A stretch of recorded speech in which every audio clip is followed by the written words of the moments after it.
Hi, it's Emily from Emily Rose Apiaries, and in this video I'm going to be talking about swarming. Swarming happens when there's not enough room in the hive and there's just too many bees. So about half of the colony will leave along with the existing queen, and then the hive that's left behind will have to raise a new queen to replace her. And once they're done all swarming in the air, they'll gather on a nearby tree branch, or a post, and they'll send out scout bees that look for a new place where they want to build a hive, so a suitable location for a new nest.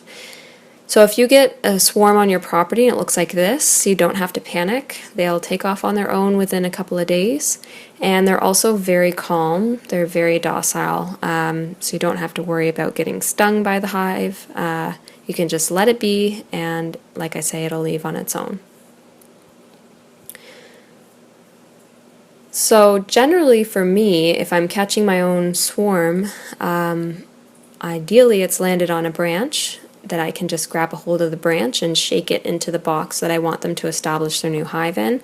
But this one landed in a really awkward place, so I had to get a little bit creative, and I had a bag with me. So what I did is I sort of shimmied the side of the bag up along the trunk of the tree, and the bees kind of fell down into the bag, and I was able to gather them up that way.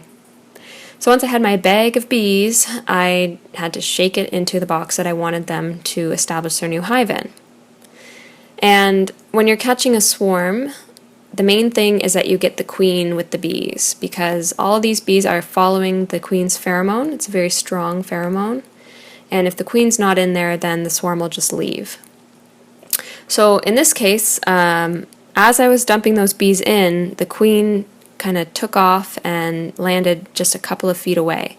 So luckily I noticed that the bees were gathering on the corner of this nearby hive, and I had marked the queen with a blue dot, so she was really easy to see, and I could just pick her up and put her in the box that I wanted the swarm to establish their new hive in. And it worked really well. All the bees, all the swarm, they followed her into that box and they established their new hive.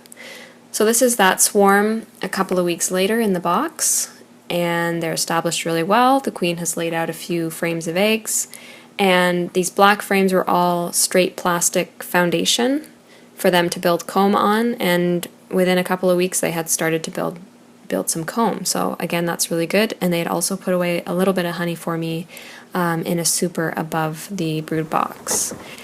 And this clip here, it's not a swarm, but thought it was kind of interesting. This is what it's like to work in the bee yard in July. So these are honey boxes that I extracted last year. They're mostly empty, but they're still a little bit sticky, so all of these bees are trying to get as much honey off of them as they can before I put them in their place on the hives. So hopefully you learned something in this video, and thanks for watching.